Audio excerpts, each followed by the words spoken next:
ಅಂತಂದರೆ ಸುಮಾರು 130 ವರ್ಷಗಳ ಹಿಂದೆ 125 ವರ್ಷಗಳ ಹಿಂದೆ ವಿವೇಕಾನಂದರು ಹೇಳ್ತಿದ್ರು ಯಾವ ರೀತಿ ಶಿಕ್ಷಣ ನಮಗೆ ಬೇಕು ಅಂತ ಹೇಳಿ.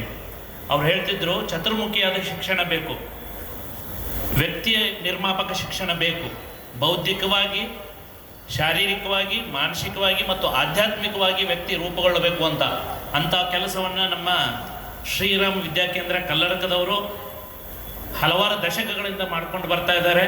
ಅದಕ್ಕಾಗಿ ನಾನು ವಿಶೇಷವಾಗಿ ಡಾಕ್ಟರಿಗೆ ಅಭಿನಂದನೆಗಳನ್ನ ಹೇಳ್ತೇನೆ.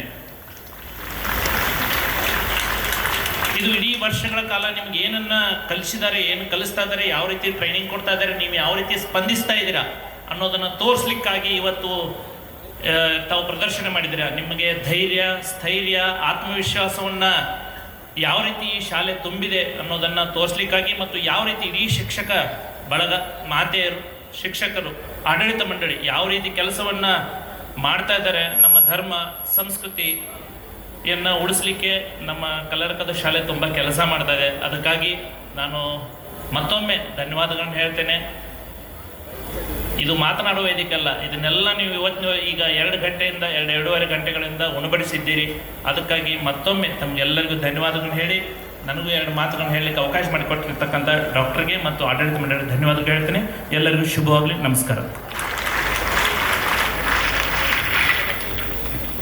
ಯಾರು ಸ್ವಲ್ಪ ಸಮಯದ ಮುಂಚೆ ನಾನು ಈ ಶಾಲೆಗೆ ಬರುವಾಗ ಮಕ್ಕಳು ಹೇಗೆ ಒಂದು ಭಗವದ್ಗೀತೆಯ ಆರಾಧನೆ ಅಂದರೆ ಭಗವದ್ಗೀತೆ ಮಾಡ್ತಾ ಇದ್ರು, ಹಾಗೂ ಈ ಥರ ಒಂದು ಪ್ರದರ್ಶನ ಕೊಡುವಾಗ ನಾವು ಹೊರಗಿಂದ ಎಷ್ಟು ಶಕ್ತಿ ಇಲ್ಲಾಂದರೆ ನಾವು ಎಷ್ಟು ಸ್ಟ್ರಾಂಗ್ ಆಗಿರಬೇಕು, ಒಳಗಿಂದ ಅಷ್ಟೇ ಮಟ್ಟಲ್ಲಿ ನಾವು ಸ್ಟ್ರಾಂಗ್ ಆಗಿರ್ಬೇಕು. ಅಂಥ ಟ್ರೈನಿಂಗ್ ಅಂತ ಈ ಶಾಲೆಯಲ್ಲಿ ನಾವು ನೋಡುವಾಗ ಬಹುಶಃ ನಮಗೆಲ್ಲರಿಗೆ ಸಹ ಒಂದು ನಾವು ಹೇಗೆ ನೆಕ್ಸ್ಟ್ ಬರುವಂತಹ ನಮ್ಮ ಜೀವನದಲ್ಲಿ ಹೇಗೆ ನಾವು ಜೀವನ ನಡೆಸಬೇಕಂತ ರೀತಿಯಲ್ಲಿ ಒಂದು ವೆರಿ ಗುಡ್ ಎಕ್ಸಾಂಪಲ್ ಆಗಿ ಅವರು ನಮಗೆ ಹೇಳಿಕೊಡ್ತಾ ಇದ್ದಾರೆ.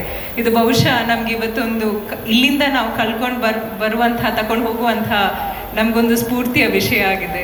ಸೊ ಇರುವಂಥ ಎಲ್ಲ ಗಣ್ಯರಿಗೆ ನಮಸ್ಕಾರಗಳನ್ನು ಹೇಳ್ತಾ, ಎಲ್ಲ ಮಕ್ಕಳೇ, ನೀವು ಮೊದಲು ಕೃತಜ್ಞತರಾಗಬೇಕಾಗಿರೋದು ನಿಮ್ಮ ಹಿಂದುಗಡೆ ನಿಂತಿರುವ ಎಲ್ಲ ಮಾತೆಯರಿಗೆ, ಇಡೀ ಊರಿನ ಜನರ ಪರವಾಗಿ ನಾನು ಮಾತೆಯರಿಗೆ ಧನ್ಯವಾದಗಳನ್ನು ಹೇಳ್ತೇನೆ.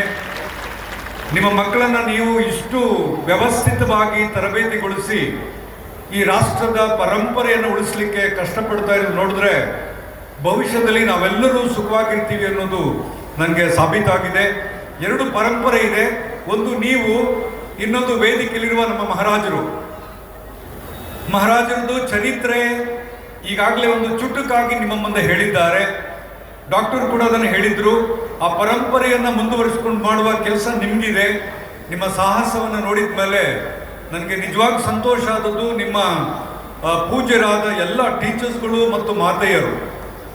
ನಿಮಗೆ ನಾನು ನನ್ನ ಪರವಾಗಿ ಮತ್ತು ಮಂಗಳೂರು ವಿಶ್ವವಿದ್ಯಾಲಯದ ಪರವಾಗಿ ನಾನು ನಿಮಗೆಲ್ಲರಿಗೂ ಕೃತಜ್ಞತೆ ಹೇಳ್ತೇನೆ. ಮಾತೆಯರೇ, ನಿಮ್ಮ ಶ್ರಮ ಹೀಗೆ ಇರಲಿ.